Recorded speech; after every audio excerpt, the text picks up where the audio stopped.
Pode colocar em modo apresentação, filho? Tá aqui.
Pessoal, bom dia a todos.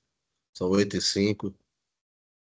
O Felipe, nosso residente do segundo ano, vai apresentar para a gente um artigo bem interessante sobre emergências na hematologia. À vontade, Felipe.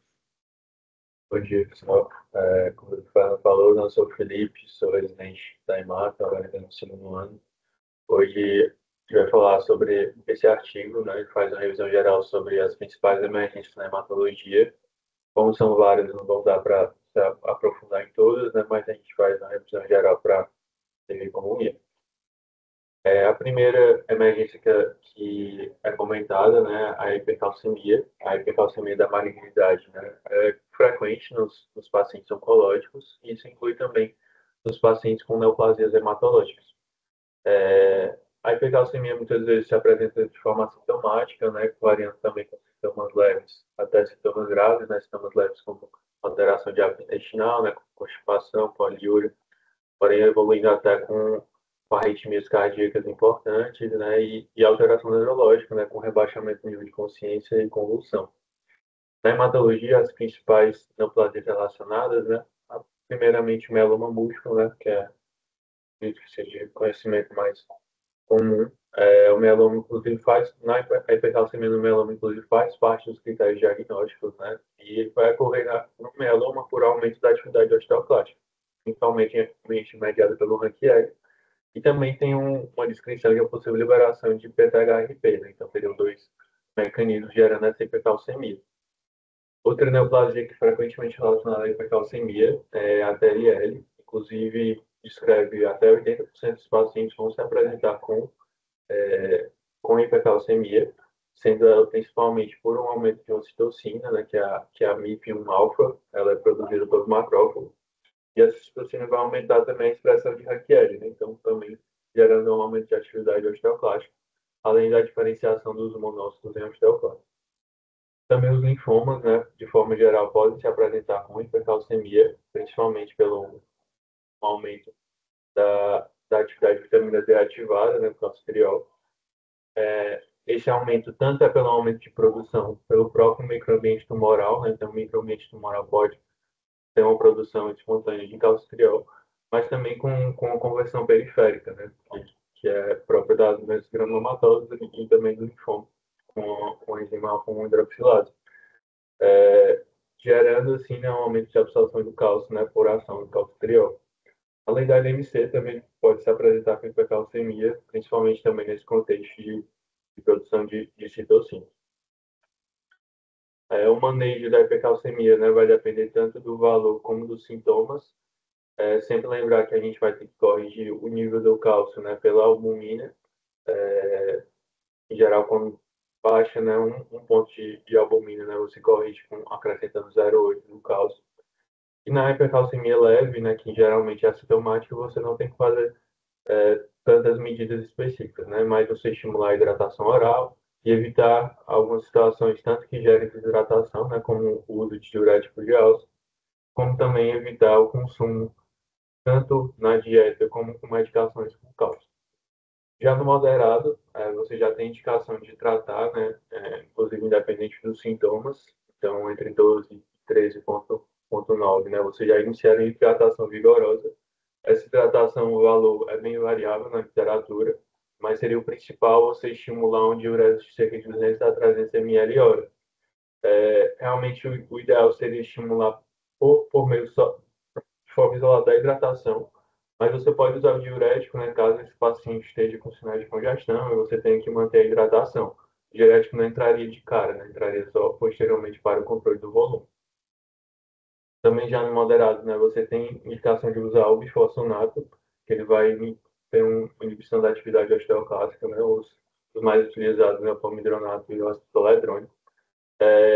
Ele tem uma ação que demora um pouco mais para iniciar, mas também que se mantém por mais tempo, né? Então, teria um controle entre 2 a 4 semanas desse cálcio, por 2 a 4 semanas, né, na verdade, desse cálcio.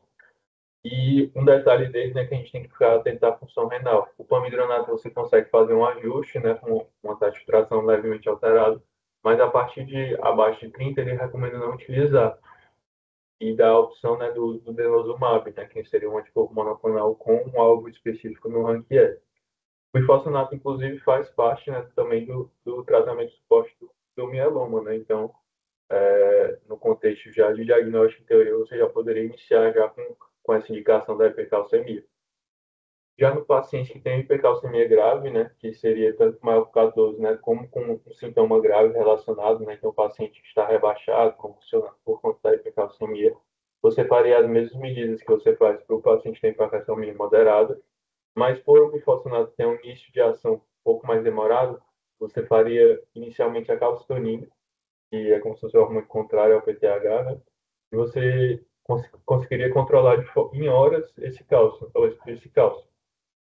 mas também ele tem um efeito mais rápido, né? Então você tem que repetir essa dose até de 8 em 8, de 12 em 12 horas. E caso o paciente, né, se mantenha com hipercalcemia grave, seja refratário às medidas, né, ou então mesmo com a ação rápida da calcitonina não seja suficiente, você iria para a área de ácido. A hipercalcemia é basicamente isso, né? Passando para a próxima emergência hematológica, a hiperleucocitose. A hiperleucocitose é definida, né, quando você tem um aumento para acima de 50 a 100 mil de contagem de leucócitos. Ele ocorre principalmente nas leucemias agudas, né?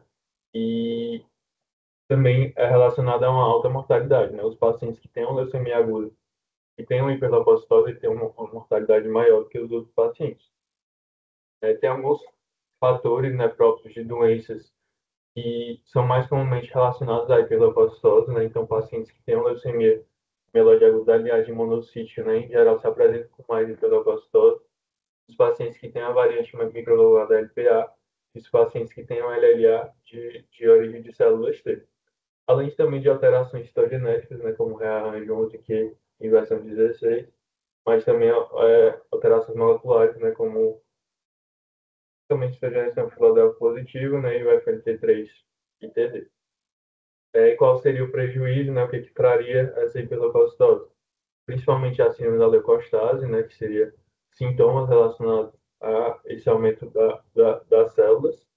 Também o paciente que tem hiperleucocitose, né, aumenta a chance de se apresentar como um CIVD por ter uma proliferação celular, né, e um banco celular muito grande.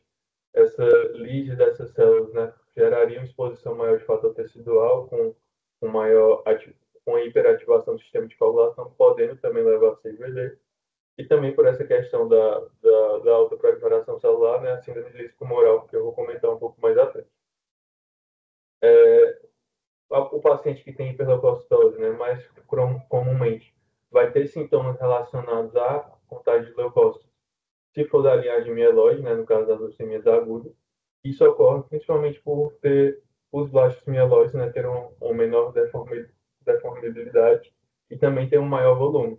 Então, o paciente com LMA, em geral, tem sintomas quando está já nessa contagem, né, entre 50 e 100 mil leucócitos, né, já acima de 100 mil leucócitos, em geral, o paciente com anemia vai ter sintomas relacionados. Enquanto na LLA, descreve que pelo menos 200 mil, inclusive alguns referentes até 300 mil leucócitos, muitas vezes os pacientes estão assintomáticos, né, por essas propriedades próprias dos blastos da doença.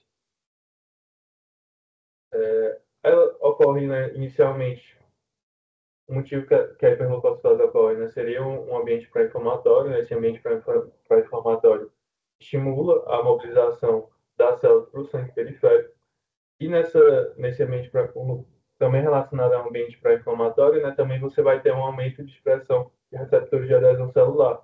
Esses receptores de adesão celular, né, que eles vão trazer, né? Essas células que estão no sangue periférico vão ter uma maior possibilidade de aderir ao endotélio, e essa adesão ao endotélio também gera invasão tecidual, que seria basicamente o que levaria à síndrome de leucostase, né? Então você poderia ter disfunção de vários órgãos por conta dessa patologia. E tem algumas doenças, né, que expressam receptores que têm uma interação maior com esses receptores de adesão celular. Um exemplo bem claro, né, seria a anemia de linhagem monocítica, né, que em geral expressa o CD11C. E esse CD11C tem uma interação maior com o receptor de adesão celular, né, o AICA. E essa maior expressão, né, promove um fenótipo mais severo, no sentido que você precisa de menos células para gerar sintomas, e também esses sintomas em geral são mais graves. Aqui são os sintomas, né, relacionados à hiperleucocitose, né, que geral, na verdade, aí, quando tem sintomas já é uma síndrome de leucostase, na verdade, né? Então eles variam desde de sintomas mais clássicos, né, que a gente vê associado como sintomas pulmonares, né, que se apresentam como se fosse um quadro de congestão pulmonar. Também se apresenta com um quadro que pode levar até infarto, né, uma síndrome de insuficiência cardíaca, como também sintomas neurológicos, né? Então, você pode ter uma sonolência, rebaixamento relacionado, inclusive levando a sangramento intracraniano, mas ele pode dar sintomas em basicamente todos os órgãos do corpo. Aqui ele bota uma escala de graduação para você ter uma maior suspeição, né, em relação à síndrome de leucostase. Então, principalmente quando você tem sintomas mais clássicos, né, de acometimento respiratório, acometimento neurológico, você tem uma probabilidade maior de ter leucostase no paciente que fez leucocitose, mas também o paciente que tem sintomas mais brandos, né, então como fadiga, dor de cabeça, com cefaleia, você pode também pensar que seja da hiperleucocitose, né, levando a uma leucostase. Como você vai manejar, né? O manejo basicamente é baseado na citorredução, de terapia de suporte, né? Você vai tentar evitar aquelas complicações que eu comentei, né? Então, esse paciente em geral tem indicação de fazer profilaxia de síndrome, né? Se a caso ele envolva o CIVD, tem que ser manejado como CIVD, que a gente vai comentar um pouco mais na frente. E um detalhe é que nesses pacientes você evita a transfusão de concentrado de hemácia, né? Então, assim, você tem bem mais permissível com o nível de hemoglobina, porque essa transfusão é, pode aumentar a viscosidade do sangue, né? E aquele paciente que tinha hiperleucocitose não tinha leucostase, você pode estar empurrando esse paciente para uma leucostase. Então, existem estratégias, né, que você pode transfundir, mas em geral você tenta evitar a transfusão de concentrado de hemácia, e caso tenha que transfundir, transfundiria lento. A citorredução indicada, né, principalmente na linhagem mieloide, com a hidroxyureia e a citarabina. A citorredução ideal, na verdade, seria o tratamento para aquela doença específica, né? Mas o ideal é que você reduza um pouco esse burden tumoral, né? Até para você evitar complicações como a síndrome tumoral. Então, você vai fazer a citorredução com hidreia, citorredução com citarabina em baixa dose em algumas situações. Já na linhagem linfóide, né, em geral, você usa principalmente os corticoides, né, para essa citorredução inicial. Outra estratégia que você pode fazer, né, que também seria uma redução, seria a leucaférese. A leucaférese, né, poderia estar indicada, né, principalmente naqueles pacientes que têm o leucostase, né, então tem mais de 100 mil leucócitos e tem sintomas relacionados. Ela vai ter uma ação mais rápida, né, então ela pode reduzir em até 60% a contagem de leucócitos. E também tem uma ação que aumentaria a sensibilidade a alguns quimioterápicos, né, principalmente a citarabina, por ela ter um mecanismo de também parar o ciclo celular das células leucêmicas na fase S, que seria onde a citarabina iria agir. Apesar de ter esses benefícios descritos, né, na verdade não tem uma evidência tão clara do uso da leucaférese. Ela tem uma categoria 2, né, um grau 2 de recomendação no paciente que tem leucostase, Então, assim, não necessariamente o paciente que tem hiperleucocitose com leucocitase vai ser indicada a leucoferese, né? Depende muito da gravidade dos sintomas, né? E a possibilidade de redução que você tem em mãos, mas seria uma opção de você utilizar, né? E deve ser discutido com o hemático, né? Quando você se depara com esse paciente. Uma possível, inclusive, uso da leucoferese, né, seria você aquele paciente que você tem que transfundir, né, você entende que ele tem sintomas graves relacionados à anemia, então você poderia fazer a leucoferese, né, que teria esse ganho de díficil reduzir, e pós-leucoferese você transfundir, né, que seria uma forma de você mitigar os danos possivelmente causados pela transfusão. Uma situação bem clara que você não utiliza leucoferese, né, na suspeita de promelocite, né, na LPA, a leucoferese é associada a maior nível de sangramento. Então, teria uma exacerbação inicial desse contexto da CIVD e é contraindicado nesses pacientes.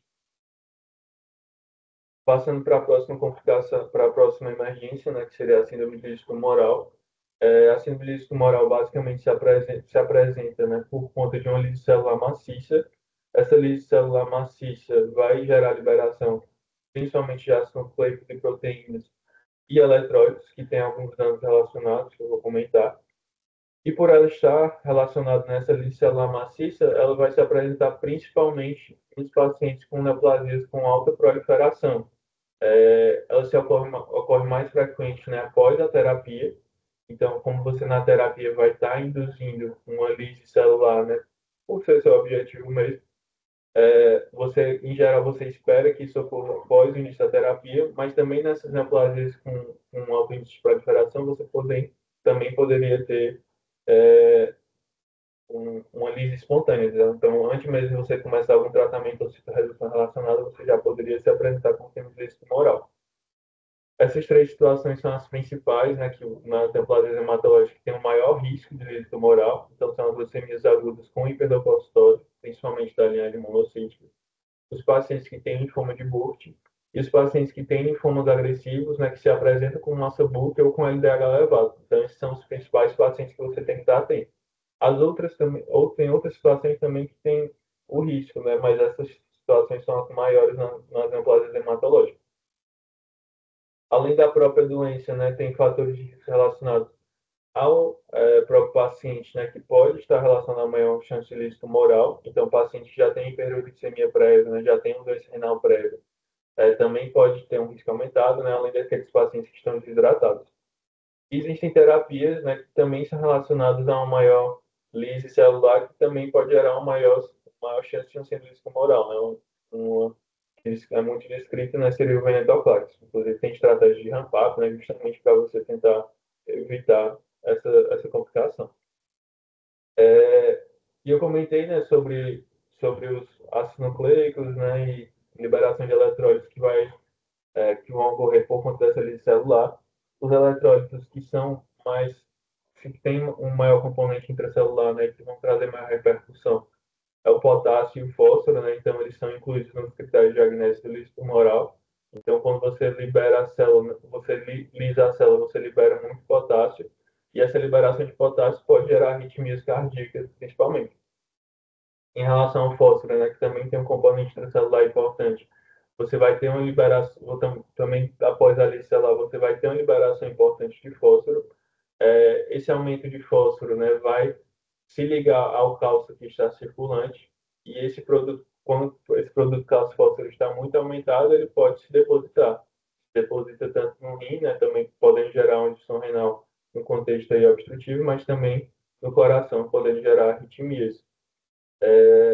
Enquanto o ácido úrico, né, que vai vir do metabolismo dos ácidos nucleicos e das proteínas intercelulares, você pode ter esse aumento do ácido úrico, que ele também pode cristalizar no rim, também gerando uma possível disfunção renal no contexto aí de obstrutivo. Além desse contexto de disfunção renal obstrutiva, né, a liberação de ácido úrico e deposição do ácido úrico no tecido renal também estimula a reação inflamatória, né, e pode ter dano renal direto. Então, como é falado, né, essa, essas alterações, né, nosso maior medo seria levar a uma disfunção renal, disfunção renal essa, né, que pode ser grave, e também, principalmente, a doença cardíaca, né, arritmias cardíacas, mas também nesse contexto de alteração eletrolítica, as convulsões. E baseado nisso, você tem os critérios diagnósticos da lista tumoral, né? Então, tem critérios laboratoriais, que você vai ver esses 4 parâmetros que eu falei, né? Então, ácido úrico, potássio, fósforo e cálcio.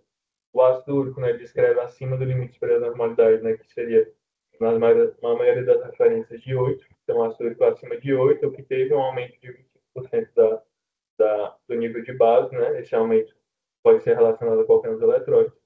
Potássio acima de 6, o fósforo acima de 4,5 e o cálcio abaixo de 7, né? Então, o cálcio vai reduzir por conta dessa ligação com o fósforo. Quando você tem dois desses critérios, né, você tem um síndrome tumoral laboratorial, mas também a gente tem critérios clínicos.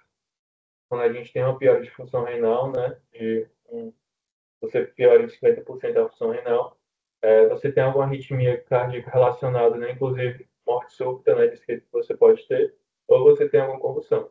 Então, se você tiver algum desses critérios clínicos associado a um critério laboratorial, você também teria um síndrome tumoral, mas dessa vez clínico. E como seria o manejo dessa síndrome tumoral, né? Como escrevi em cima, o laboratório altera de forma precoce, né? Então, quando você inicia a terapia, esse laboratório tem que ser visto de forma mais frequente, né? No começo da terapia. Então, até em 6 horas, você já pode ter uma alteração laboratorial relacionada. O manejo é principalmente de profilaxia. Então, aqueles pacientes que a gente sabe que pode ter um risco de síndrome tumoral, você vai iniciar a hidratação pelo menos 24 horas antes da terapia. Também essa hidratação é bem variável na literatura, tem locais que ele coloca de 3 litros por metro quadrado, 2 litros por metro quadrado, mas o comum é que todos eles objetivam diurese de 100 a 150 ml hora. Então, eu vou estar hidratando aquele paciente para estimular a diurese, né, e evitar o acúmulo desses eletrólitos, né, e eletrólitos no sangue. Além da questão da hidratação, também eu vou fazer uma terapia hipouricemiante, né, em geral com um halopurinol. O halopurinol vai impedir a formação de novo do ácido úrico, então geralmente você vai usar para o baixo e médio risco. Ele coloca nas referências 600 a 800 miligramas, mas na prática você pode usar até 900 miligramas dia. E também a rasburicase, né? A rasburicase já teria uma ação de converter o ácido úrico que está circulante no sangue na lantoína, que poderia ser excretada, por ser hidrossolúvel, né, ela é excretada por renal. Então, nos pacientes que têm alto risco, né, que você tem que baixar de forma mais rápida esse ácido úrico para evitar uma disfunção renal, você também indicaria, na verdade, a rasburicose associada à hidratação. Além das medidas descritas para cada eletrólito. Então, são medidas para hipercalemia, né? Aí você tem aquela o fósforo usando quelantes que não tem o cálcio, né, na sua formulação. E caso essas medidas sejam refratárias, você indicar diálise para esse paciente. Passando para a próxima complicação, né, das complicações que a gente vê mais na prática, né, a neutropenia febril. Nos pacientes com neoplasia hematológica é bem frequente a neutropenia febril, né, então até 80% desses pacientes o paciente vai ter em algum momento da terapia um episódio de neutropenia febril. Ela ocorre principalmente, né, nas induções de leucemia, né, e também na contexto de quimioterapia de quimioterapia pré-transplante, né, enquanto o paciente ainda não teve a enxertia. Ela ocorre tanto pela deficiência quantitativa, né, então aquela questão que a gente consegue avaliar pelo hemograma, né, baixa contagem de neutrófilos, mas também teria uma deficiência qualitativa pela ação da quimioterapia, além do dano da mucosa do trato gastrointestinal, né? Então, essa quimioterapia vai ter uma ação lá na mucosa do trato gastrointestinal, vai lesionar, né, gerar uma mucosite, e essa dano na mucosa gera uma translocação bacteriana, né? Então, daí que viria o maior medo de uma neutropenia pós-quimioterapia. É definida pelos neutrófilos, né, abaixo de 500, ou potencial de queda para abaixo de 500, né, nas próximas 48 horas, né? Esse potencial de queda você vai saber de acordo com o momento da quimioterapia, né, o D da quimioterapia, associado a um pico febril de 38,3 ou a uma febre persistente de 38 graus por 1 hora. Muitas vezes esses pacientes vão se apresentar só com febre, por eles estarem neutropênicos, eles não vão formar uma resposta inflamatória típica, né? Então, esses pacientes não vão formar uma consolidação no tórax, né? Não vão formar um abscesso.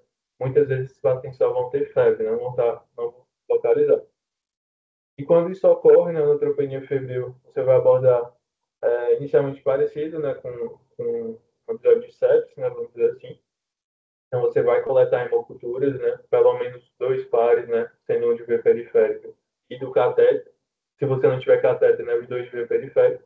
E se você tiver catéter, hemocultura de cada lumen do catéter.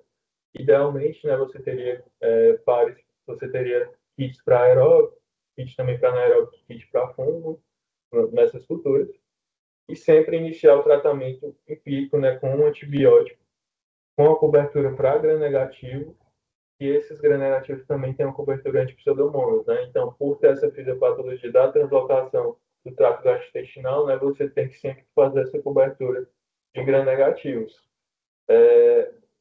Então, só com a febre, né, o paciente que está neutropênico tem que iniciar o tratamento. Em geral, os tratamentos de escolha, né, são a piperacilina-tazobactam e o cefepime, que vão ter essa cobertura de gram-negativo com antipseudomonas. E o manejo de suporte geral de infecção, né? Na neutropenia febril, você não tem indicação de fazer um rastreio infeccioso logo de cara, né? Então, o paciente que não tem sintomas respiratórios, você não vai fazer imagem de tórax. O paciente que você não tem sintomas urinários, você não vai pedir urocultura. Você vai pedir tomografias, né? Tanto para aumentar a sensibilidade, caso o paciente tenha sintomas relacionados, né? Isso eu estou falando na apresentação inicial. Então, o paciente que está neutropênico, teve febre, eu vou começar um antibiótico com tadalafila ou com cefepime, vou coletar culturas, né? Então, pelo menos 2 pares sendo de via periférica. Se o paciente tiver catéter central, é uma cultura de cada lumen do catéter.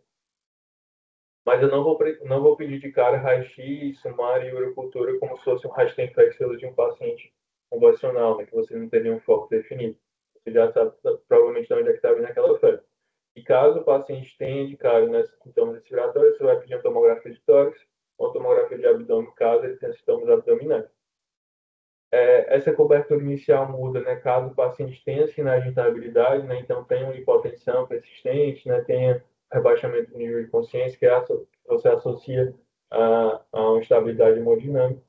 Então, em vez de você utilizar o cefepime ou o tadalafila, você vai usar pelo menos um carbapenêmico, né, de forma geral, um meropenêmico. E caso esse paciente tenha melhora clínica, né, e não isole um germe com ISBL, por exemplo, né, você escalonaria posteriormente para tadalafila ou para o cefepime. Também na questão da estabilidade hemodinâmica, você vai fazer a cobertura para gram-positivos. A indicação mais clara, né, que você tem para cobrir gram-positivo nesses pacientes é na estabilidade hemodinâmica. Então, você vai, de forma preferencial, né, usar vancomicina. Isso é descrito, né, nos guidelines. Você preferia a vancomicina para cobrir os gram-positivos nesses pacientes, né? Então, se o paciente está instável hemodinamicamente, no lugar do tazocin ou do cefepime, você vai utilizar um carbapenêmico associado a uma vancomicina, pelo menos, né, de acordo também com a flora local. E no último consenso do 2024, né, da neutropenia febril da Sociedade Brasileira, ele, inclusive, ele nem deixa tão claro se teria indicação, mesmo que você tenha uma suspeita de infecção relacionada ao catéter, né, infecção relacionada à periaparte mole, que eram indicações mais clássicas. Mas, na prática, a gente acaba ainda, né, utilizando caso esse paciente tenha essa suspeita.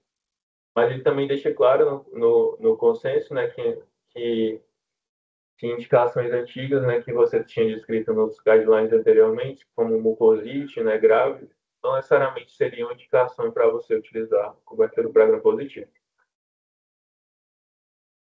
Esses pacientes, né, então esse seria o manejo inicial. O paciente que está neutropênico, que teve febre, você vai começar o taso, cefepime, pedir as hemoculturas.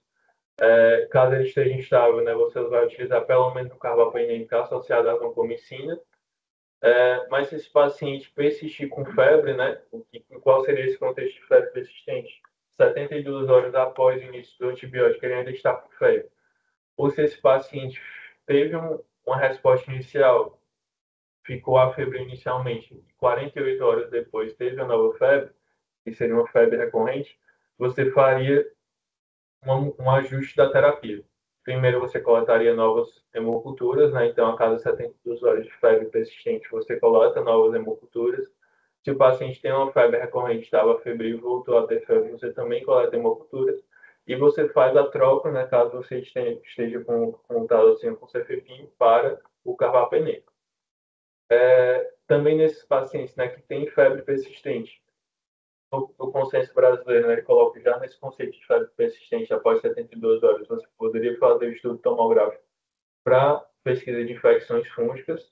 A gente sabe que o risco maior, né, principalmente no paciente está neutropênico profundo, né, então tem menos de 100 neutrófilos há pelo menos uma semana, você realizaria as tomografias para buscar, né, infecção fúngica invasiva pulmonar, né, ou própria sinusite fúngica. Idealmente, você também teria a curva de galactomanana, né? Então, nesses pacientes que estão neutropênicos, né, nesse perfil de paciente que a gente sabe que tem um maior risco de infecção, você faria uma curva de galactomanana, coletaria de 2 a 3 vezes na semana.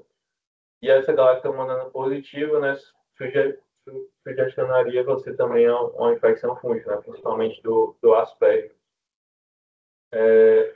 E caso você tenha uma tomografia com uma alteração compatível com infecção fúngica invasiva pulmonar e daí uma galactomanana negativa, aí você partiria para uma broncoscopia com lavado. Essa seria a indicação da broncoscopia. A infecção fúngica, então, né, vai ser baseada por achados, né? Você teria pelo menos uma alteração tomográfica, né, ou mesmo pelo menos uma alteração de galactomanana para poder basear uma cobertura antifúngica, né? Você não teria indicação de cobrir fungo se você não tem nenhuma evidência que sugira isso, certo? Então, aquela ideia de 72 horas, 4 a 7 dias depois para esse tipo de você teria que cobrir fungo, na verdade, não é baseado, não é indicado, né? Você só realmente faria cobertura antifúngica caso você tenha algum achado que sugira. E esses são os critérios para você investigar um acometimento fúngico. E nos pacientes que respondem, né? Quando é que eu vou poder suspender a antibioterapia? Os pacientes que têm recuperação neutrofílica e em nenhum momento documentaram uma infecção, inclusive ele descreve no conceito brasileiro que mesmo os pacientes que persistam com febre, em teoria, após recuperar neutrófilo, se você não tem nenhuma infecção, claro, você poderia suspender antibiótico. Os pacientes que têm, nesse momento, documentam com infecção, né? Então, tem uma infecção de corrente sanguínea, uma pneumonia, você vai fazer o tratamento indicado para aquela infecção documentada. E nos pacientes que ainda não recuperaram, em teoria ele fala que após 4 dias o paciente afebril, que não documentou infecção e manteve estabilidade clínica, você também poderia suspender. Acaba que isso é uma coisa um pouco mais da prática, né? Varia um pouco, mas essa é a recomendação que tem no consenso brasileiro. Esse seria o manejo inicial da neutropenia febril. A neutropenia febril daria para ser uma aula isolada, mas essas são as recomendações. Trazendo agora mais para uma parte benigna, né? Comenta também sobre as emergências relacionadas à transfusão. Então, aqui ele vai comentar sobre as emergências, né? Não sobre todas as reações transfusionais. De forma geral, em qualquer momento que você suspeita uma reação transfusional, né? Você vai parar a transfusão, vai checar aquela identidade da bolsa, vai manter o acesso venoso com o estoque fisiológico. Então, essa conduta vai valer para todas as reações transfusionais, né, inclusive as que eu vou comentar aqui. E a primeira delas, né, que pode acontecer é a reação alérgica, né? A reação alérgica pode ser leve, então pode ter só sintomas cutâneos mucosos, né, que podem ocorrer até 4 horas após a transfusão, mas também pode ser um contexto em paciente que pode gerar uma anafilaxia relacionada. Então, qual seria o manejo? O manejo é de uma reação anafilática ou reação alérgica como qualquer outra, né? Então, você vai fazer antihistamínico, você vai fazer corticoide, né? Caso tenha uma anafilaxia epinefrina. O que vai mudar é que caso esse paciente realmente tenha uma reação anafilática bem documentada, esse paciente deve receber nas próximas transfusões um componente lavado. Certo? A própria emergência relacionada à transfusão, né? Pode ser uma sepsis relacionada à transfusão. Aí, na verdade, o manejo é igual como se fosse outra sepsis, né? O que vai mudar, na verdade, é a definição.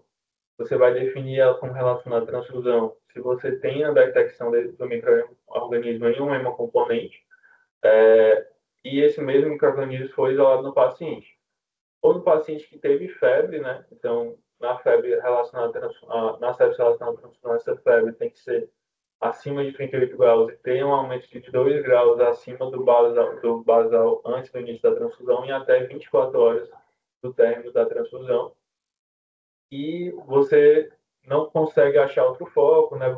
Você tem um crescimento de um micro-organismo na hemocultura, você não consegue achar outro foco, você também pode chamar isso de um sepsis relacionado à transfusão. Mas o manejo é igual aos outros, né? Antibiótico, suporte com droga vasoativa, se necessário, enfim, o mesmo manejo que já conhecemos. Outra emergência, né, que pode ser relacionada à transfusão é a reação hemolítica aguda imunológica. Em geral, né, ela ocorre principalmente com transfusão concentrada de hemácias. A mais comum e a mais grave, né, é a incompatibilidade com o sistema ABO, mas também pode ocorrer com o sistema FeL, né, o sistema Duff. O quadro clínico é bem variável, então ele pode ser tanto de uma só uma ansiedade, né, uma queixa bem específica, uma dor no local, até uma do local, né, uma dor no lugar onde está sendo transfundido, dor lombar, febre, inclusive levar um quadro de CIBD.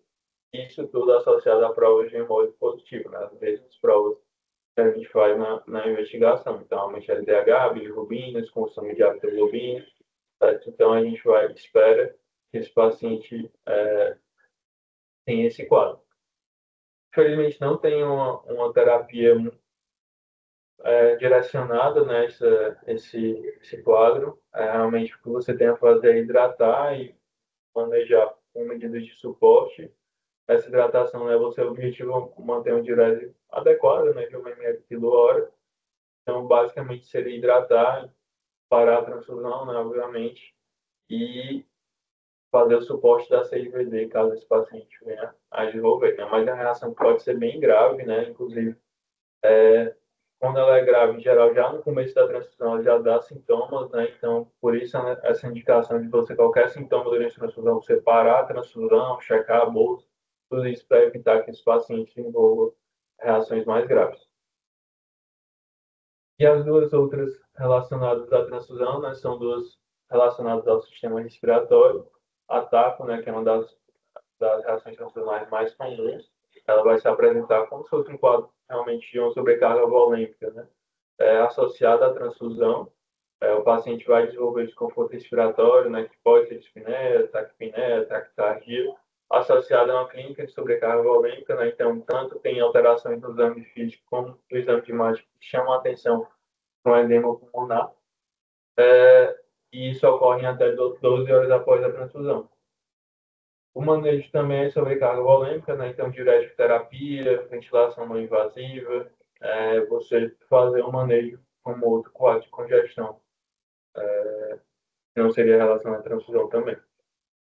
E a TRAG, que é uma reação imune, né? Então, você vai ter, o paciente também vai ter desconforto respiratório, né? Com associado com hipoxemia importante até 6 horas da transfusão, além de imagens com infiltrados laterais no tórax, né? Lembrando muito uma clínica de uma SARA, e vai ser relacionada principalmente ao próprio contexto inflamatório do paciente. Então, se aquele paciente está muito inflamado, aquela patologia dele de base deixa ele muito inflamado, como também a presença de anticorpos anti-HLA no hemocomponente, né? Então, o próprio doador daquele hemocomponente teria um anticorpo, né, que poderia afetar principalmente os alvéolos desse paciente. Também não tem uma terapia tão específica, né? Seriam mais medidas de suporte, um suporte ventilatório, como se fosse realmente um pulmão de SARA. Basicamente, é esse o manejo. Passando para a próxima emergência hematológica, né? Uma emergência que a gente escuta muito falar, né? Acaba, na prática também ocorre, né? Mas não é tão comum. É a CIVD. A CIVD ocorre, né, por uma ativação descontrolada do sistema de coagulação. Essa ativação descontrolada, né, gera um consumo de fatores, né, consumo de plaquetas e possivelmente associado a hiperfibrinose. E todo esse contexto geral pode levar a dois polos, né, tanto a uma hemorragia grave como a uma trombose grave. o fator desencadeante, né, pode ser diverso, né? Então, vários processos inflamatórios infecciosos podem levar a uma CIVD, mas também neoplasias dermatológicas, né, e também neoplasias de tumores sólidos também podem ser gatilhos para o desenvolvimento de uma CIVD. Nas neoplasias dermatológicas, né, o clássico seria a relação com a LPA, mas também as outras leucemias agudas, né, que se apresentam com hiperleucocitose também podem levar a uma CIVD. E um detalhe na LLA, né, LLA, que geralmente os esquemas pacientes mais jovens, né, incluem o uso de asparaginases, também podem levar a uma CIVD.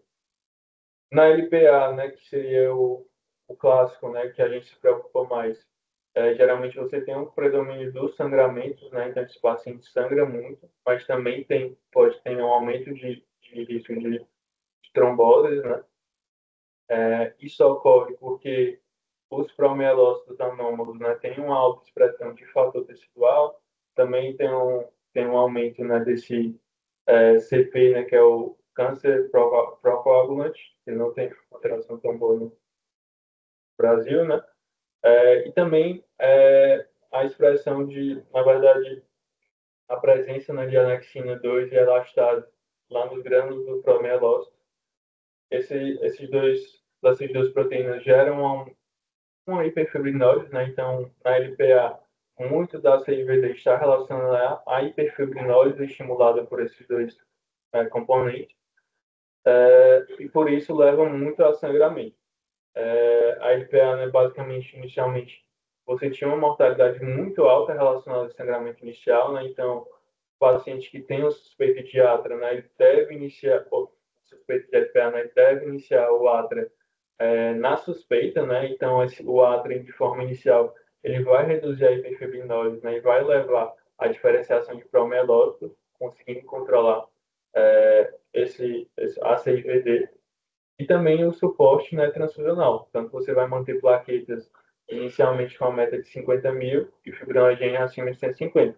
Essa meta também é indicada para o paciente que tem um CIVD com sangramento, né? Então, o paciente que tem um CIVD por outra causa, que tem um sangramento, você também tem indicação de manter as plaquetas acima de 50 mil e manter o fibrinogênio acima de 150. Na LPA, você é indicado no início, né, na indução, você checar essas metas pelo menos 2 vezes ao dia. Que seria o critério diagnóstico para CIVD, o principal, né, esse da ISTH, que leva em conta a contagem plaquetária, o uso do detímero, tempo de protrombina e fibrinogênio. Se você tiver uma alteração, né, que leve a somar 5 pontos, né, você teria a sugestão da CIVD, aí você poderia manejar como CIVD, né, e de acordo com a apresentação, se é mais sangramento ou se é mais trombose, manejar de acordo.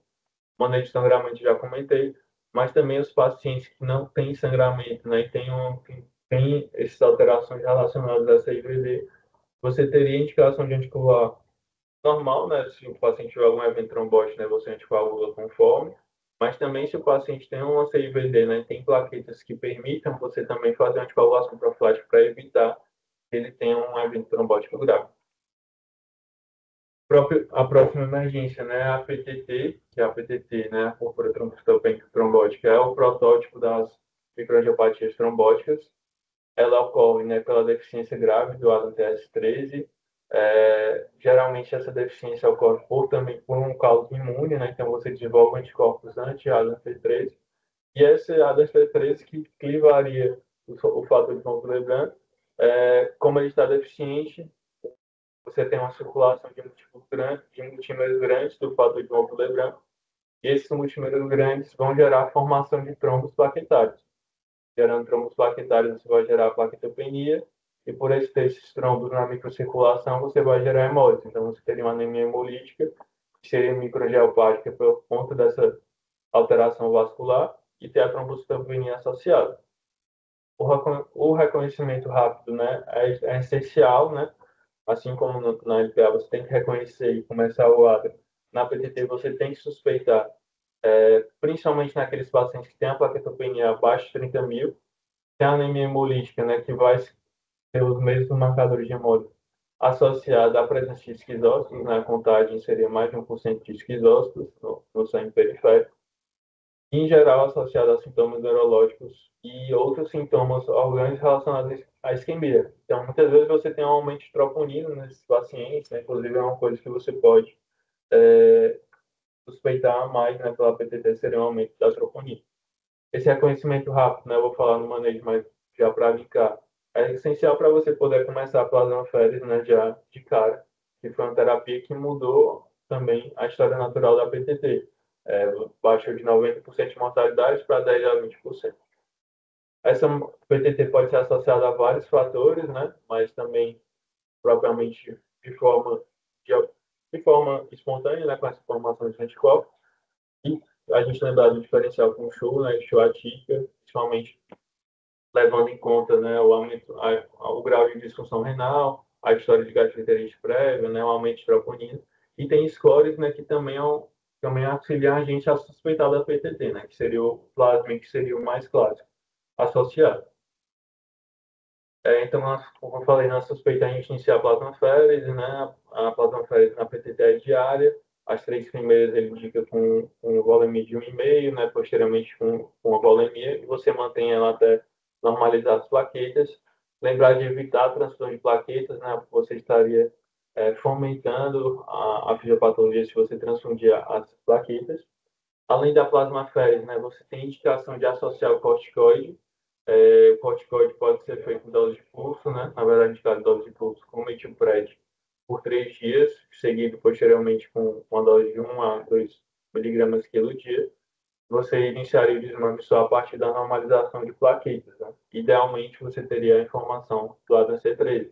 O ADAC13, como eu falei, é essencial para o diagnóstico da PTT, né? Então, ele deve ser coletado antes do início da plasmaférese. O diagnóstico é quando ele está abaixo de 10%. Idealmente, você acompanharia essa atividade durante o manejo. Também por essa etiologia imune, né, da PTT ser a mais frequente, você tem indicação do uso do rituximab. Anteriormente utilizava-se mais quando o paciente tinha uma recidiva de PTT. Hoje já se vê que tem benefício no uso precoce, né? Mas na britânica. Então, você iniciar já no começo da plasmaférese, você reduziria a necessidade de aféres, né? Reduziria a chance de recidiva, que seria em 4 doses, né? Doses podem ser feitas semanais. Tem uma nova terapia, né? Que seria o caplacizumab, que a gente não tem acesso aqui, que é basicamente uma imunoglobulina que ele vai se ligar lá ao fosfolipon Willebrand, né? E vai impedir a formação desses microtrombos. Ele não vai atuar impedindo realmente no que está desencadeando a PTT, né? Mas ele impede a complicação da PTT, que seria quando você faz o tratamento da causa básica. Seria indicado que você manter por 30 dias. E, posteriormente, né, você vai fazer o segmento da PTT, né? Então, o paciente que é tratado sai bem na PTT, idealmente você faria um monitoramento do ADAM-C3. Você poderia repetir o rituximab se essa atividade começasse a cair. Na prática, né, que a gente acaba usando realmente os parâmetros clínicos de hemograma mais comum, né? Ou hemograma comum mesmo, e marcadores de hemólise. Passando, né, falar rapidamente pelas emergências na anemia falciforme, né? Anemia falciforme também seria uma aula separada, né? Então, na anemia falciforme, né, por conta da polimerização e falsização das hemácias, né, você levaria a um contexto de hemólise, né, e vasoclusão na microvasculatura, podendo levar a várias complicações, né? As mais comuns são as crises vasoclusivas, né? Então, o paciente tem uma dor intensa, né, com dor óssea, você basicamente maneja com analgesia, hidratação e oxigênio. Uma muito comum também, né, a complicação no anemia falciforme é a síndrome torácica aguda. Então, o paciente tem uma dor torácica, né, associada a um quadro sugestivo como se fosse uma pneumonia, né, então pode ter uma imagem parecida com a consolidação em raio-x tórax, na imagem de tórax. Você manejaria com antibiótico, com transfusão, né, e com oxigênio. Então, o paciente, mesmo que não necessariamente tenha uma hemoglobina muito baixa, né, você pode transfundir para reduzir a quantidade de hemoglobina S. O paciente pode ter um AVC relacionado à anemia falciforme, né, aí seria indicação de eritrocitaféres, né, ou pelo menos transfusão se você não tiver acesso com o guia, né, com a ideia de levar a hemoglobina S para menos de 30%. E o priapismo, né, que seria uma dor intensa relacionada à ereção não desejada, que seria tratado com analgesia e drenagem na aspiração local. Como a gente preveniria essas emergências, né? A indicação seria do uso da hidroxiureia. Hoje, basicamente, todos os pacientes com anemia falciforme fazem uso, mas a indicação é quando você tem a presença, né, dessas complicações. Então, se já tive crise vasoconstritiva de repetição, se já tive síndrome torácica aguda, já tive AVC, tem indicação de usar a hidroxiureia com o intuito, né, de reduzir, de aumentar a hemoglobina fetal, né, e reduzir a porcentagem de hemoglobina S, evitando essas complicações.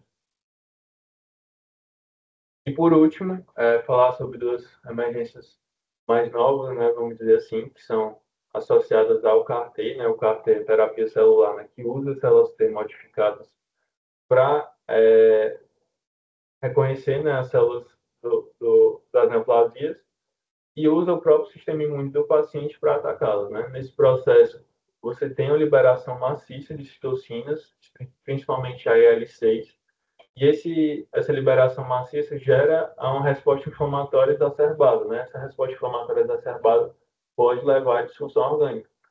É muito comum ocorrer, né, assim, a liberação de citocinas, então, a depender do produto, né, do CAR-T, até 90% dos pacientes desenvolvem assim, liberação de citocina com gravidade variada. E no, apesar de não ser tão bem esclarecido, né, a gente tem o ICANS, que seria uma síndrome neurológica associada ao ataque, né, das células efetoras, imunoefetoras. Ele tem uma fisiopatologia parecida, né, pelo que ele descreve com a síndrome de liberação de citocinas, mas não é tão clara como ocorre. Mas aparentemente essa resposta inflamatória perpassa a barreira hematocefálica e você tem infiltração de células imunes do sistema nervoso central. Também é muito relacionado à síndrome de liberação de citocina, né, em estágios mais graves, mas também ela tem uma ocorrência um pouco menor, em cerca de 30% a 50%. Aqui tem um gráfico, né, que ele mostra o momento que ocorre, né, cada uma. A síndrome de liberação de citocinas é mais precoce, ela ocorre no máximo até 14 dias, mas em geral tem uma frequência, né, nessa primeira semana. O ICANS vai ocorrer pelo menos ali, em torno de 5 dias adiante, né, mas ele também pode ocorrer de forma mais tardia. Aqui é como se apresenta, né, como a gente gradua a síndrome de liberação de citocinas. Então, o mais comum seria a apresentação com febre. Essa febre, né, pode ser associada a sintomas de instabilidade hemodinâmica, né, ou sintomas de hipoxemia. Então, de acordo com essa apresentação, né, você vai graduar. O grau 1 seria só a febre. O grau 2, né, você teria sintomas, mas não seriam tão graves, né? Já a partir do grau 3 você precisa de um suporte maior, né? Tanto de suporte de oxigênio maior, como também de droga vasoativa. E de acordo com o grau, você tem o tratamento. Então, se eu tenho um centro de liberação de toxinas grau 1, em teoria só seria só tratamento de suporte. Se o paciente está neutropênico, né, eu trato com uma neutropenia febril, né? Então você não consegue saber de onde está vindo aquela febre exatamente. Porém, se aquela febre persistir por 3 dias, você trataria já o paciente como grau 2, que incluiria o tratamento com o tocilizumab. Além do tocilizumab, né, que vai atuar na IL-6, você vai também fazer o suporte, né, para manter aquela pressão. Então, vou fazer a hidratação para manter o paciente com uma perfusão adequada. E se caso o paciente persista com a hipotensão, aí você vai associar a dexametasona 10 miligramas a cada 6 horas. No grau 3, né, eu já faço esse tratamento já associado, né, já faço todo o tocilizumab com corticoide associado. Eu posso, inclusive, aumentar a dose para 20 miligramas a cada 6 horas, de acordo com a resposta. E se mesmo assim eu não tiver uma resposta, você pode usar o anaquira, né, aquele que teria uma ação no IL-1, além de outras terapias, né, inclusive anti-TNF. E já no grau 4, né, além das medidas já descritas, você também já poderia usar de cara o corticoide em doses de pulso. Em relação ao ICANS, né, ele se manifesta basicamente com rebaixamento do nível de consciência, né, com alterações de nível de consciência, desculpa, aí, levando à convulsão, a alterações de motores, inclusive até o coma. o grau do ICANS, né, leva em conta questões clínicas, mas também esse score, né, o ICE, que vai levar em conta a orientação, como você nomeia os objetos, né, se está seguindo ou não comando. De acordo com essa pontuação, você gradua e faz o tratamento. Já no ICANS, né, a terapia é mais restrita, né, ao uso de corticoide. Então, a partir do grau 2 seria um paciente que está com rebaixamento de consciência, né, que está com os olhos fechados, que acorda ao chamado verbal, você já teria indicação de fazer a dexametasona, a dexametasona dose de 10 mg, inicialmente em 2 doses. Já no grau 3, que seria o paciente que tem um rebaixamento mais importante, né? Então, tem que ter só acorda por estímulo físico, né? Ou então tem um quadro de convulsão, você já usa uma dose maior de corticoide, né? Inclusive podem utilizar uma dose já mais frequente, enquanto no grau 4, né, que o paciente está comatoso, você usa uma dose de curso de prédio, inclusive de mais de uma vez ao dia, né? Então você pode fazer metilpred de 1 grama de 2 até 3 vezes ao dia, de acordo com a resposta. Também utilizar o anticonvulsivante, né? Ou aqueles pacientes que já têm um episódio de convulsão, né, a partir do grau 3, ou aqueles pacientes que estão comatosos, você também já usa de cá. E é isso, são várias emergências, né? Então não deu para se aprofundar tanto em todas, mas é uma revisão geral que a gente fez aí para iniciar as sessões. Obrigado, Felipe. Excelente revisão, bastante atual, né? Então trouxe temas e alguns abordagens de tratamento bastante atuais. E eu queria fazer só alguns comentários, Felipe. Não vai ser possível falar de tudo, mas algumas coisas pontuais. Por exemplo, sobre a leucostase, é muito importante, considerando os residentes de clínica e até de hematologia, os internos que estão nessa sessão, lembrar que a leucocitose por si só, ela não é obrigatoriamente uma situação de leucostase. Então, você pode ter uma reação leucemoide, tá? Que é aquela situação em que você tem em torno de 50 mil leucócitos, ou mais de 50 mil leucócitos, e aquele indivíduo não tem célula imatura, célula blástica no sangue periférico. É o mais comum, é o mais frequente, é o que a gente mais encontra nos pacientes internados, nos pacientes que estão em terapia intensiva, e não é raro, não é infrequente nós sermos chamados para ver esses doentes. Na sua grande maioria das vezes, eles têm infecções importantes, tem processos inflamatórios importantes. Então, lembrar disso, pessoal, tá?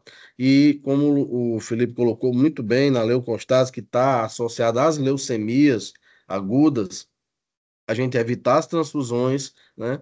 E lembrar que, assim, há uma certa afobação, acho que a Suzana ainda está aqui, de prescrever leucaférese, né, Suzana?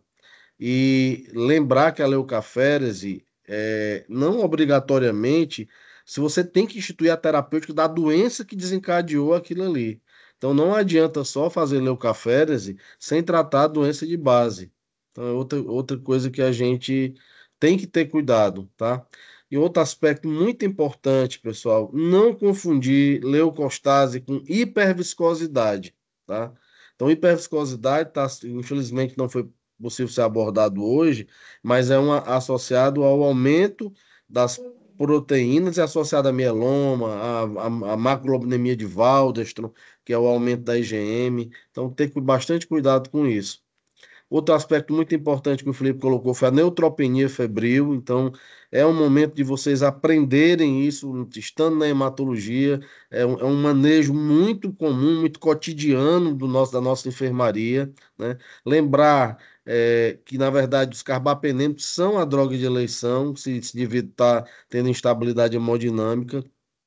E que a vancomicina, nós somos muito econômicos com ela hoje, principalmente por todo o histórico da indução de enterococo resistente à vanco, do chamado VRE, dos últimos anos. Então, hoje a gente é muito consciencioso com o uso da vancomicina e com a cobertura do gram positivo, porque a gente sabe claramente que ele não é o principal, né? O principal é o gram negativo.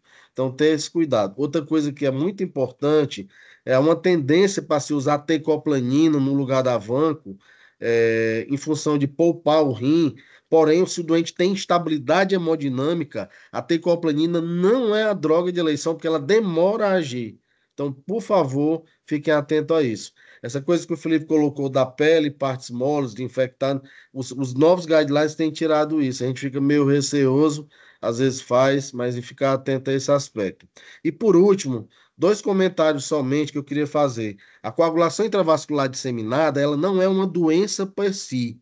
Ela é sempre secundária a alguma coisa. Nós temos que procurar neoplasia, infecção, algo que desencadeou. E por excelência, a leucemia é mieloide aguda promielocítica, tá? Então, que é a chamada LMA-M3, associada à translocação 1517, a mutação do PML-RAR, e que tem o ácido transetinóico como seu tratamento principal, que reduziu para em torno de 10% só CIVD. Quando eu era interno, igual a vocês, e a doutora Helena vai lembrar disso claramente, quando internava uma promelocítica na enfermaria, a gente sabia que a chance de mortalidade era mais de 90%, eles morriam por sangramento, tá?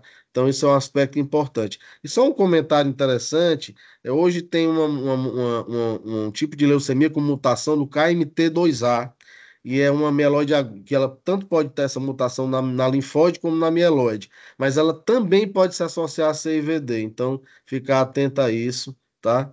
E por último, que é uma coisa que eu acho que vale a pena ressaltar, na púrpura trombocitopênica trombótica, não há uma necessidade de você ter um percentual muito grande de esquizose para você dar esse diagnóstico.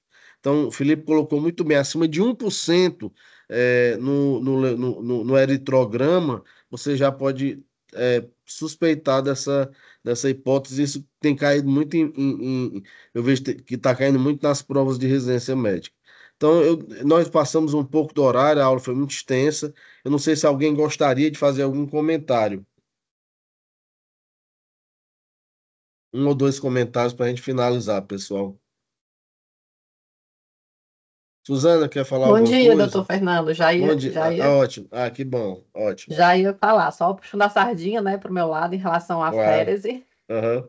né, como o senhor bem falou em relação à leucostase, né, assim, geralmente são os pacientes que acabam evoluindo com gravidade, mas o que a gente, na verdade, tem que ter uma urgência é em ter um diagnóstico e começar uma terapia citorredutora o mais rápido possível, porque a fétese, ela não vai segurar a doença, né, e algumas vezes a gente pode ter até uma piora, né, um rebote dessa Ana. leucocitose pós-procedimento. Então, é extremamente importante a gente, quando pensa em fazer a leucaférese, pensando no quadro de leucostase, também já iniciar uma terapia citorredutora, né?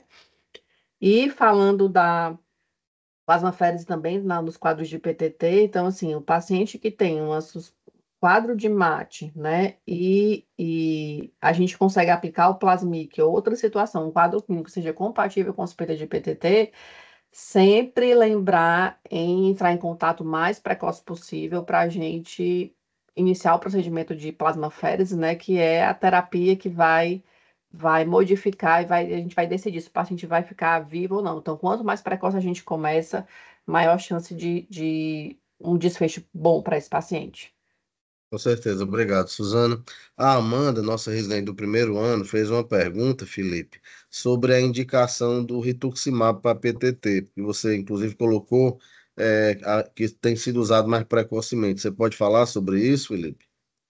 Então, assim, no guideline britânico, né, que ele bota do último ano, ele indica já você iniciar o rituximab ao diagnóstico PTT, né? Então, nos primeiros 3 dias. Ele anteriormente era utilizado só quando o paciente tinha uma recidiva, mas hoje a indicação, né, nesse guideline é você já indicar na primeira apresentação para evitar que ele tenha recidiva.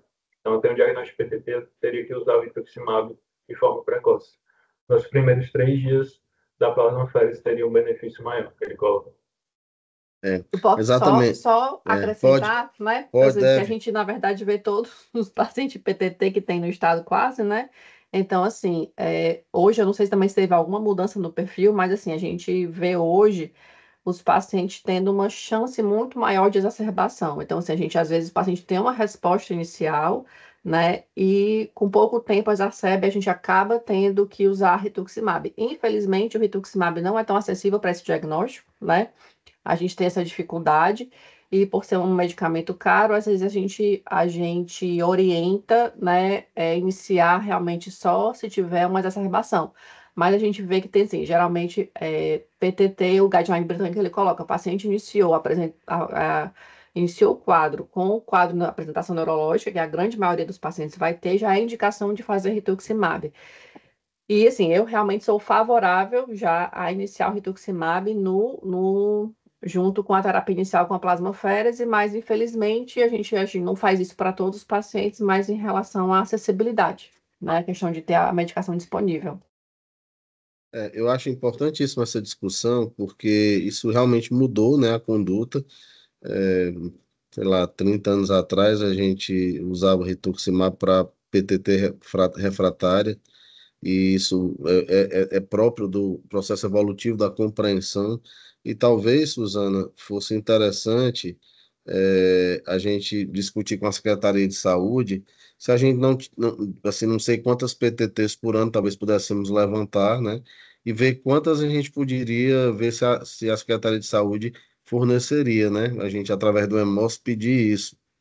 Eu acho Sim, com que certeza. a gente podia fazer esse levantamento e a gente fazer, porque assim, hoje o rituximab não é uma droga tão cara como foi no passado. Sim, Então, acho que dá talvez para a gente, e teria um grande benefício porque você economizaria em plasmaféreas, né?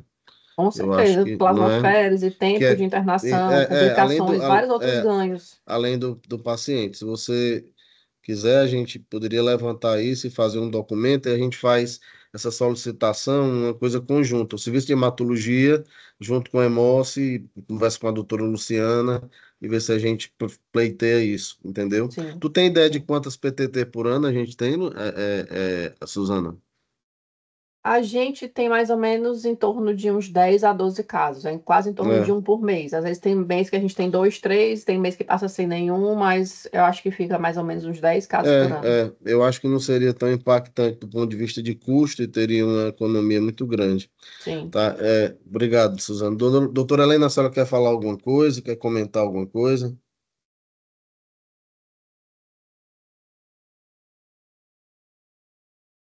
Obrigada, Fernanda. Só cumprimentar o Felipe. Uma excelente revisão. Moderna, completa. Parabéns. Parabéns Obrigado. para você, para o Felipe, para a Suzana. Obrigado, então. Pessoal, desculpe ter passado um pouquinho no horário, a gente não costuma passar, hoje foi uma exceção, tá? Mas desejar a todos um bom resto de semana e parabenizar o Felipe aí pela excelente apresentação. Obrigado, Suzano, pelos comentários, tá? Fica Ah, essa entendi. sugestão aí da gente trabalhar em cima disso. Valeu, obrigado. Um abraço. Tchau, tchau.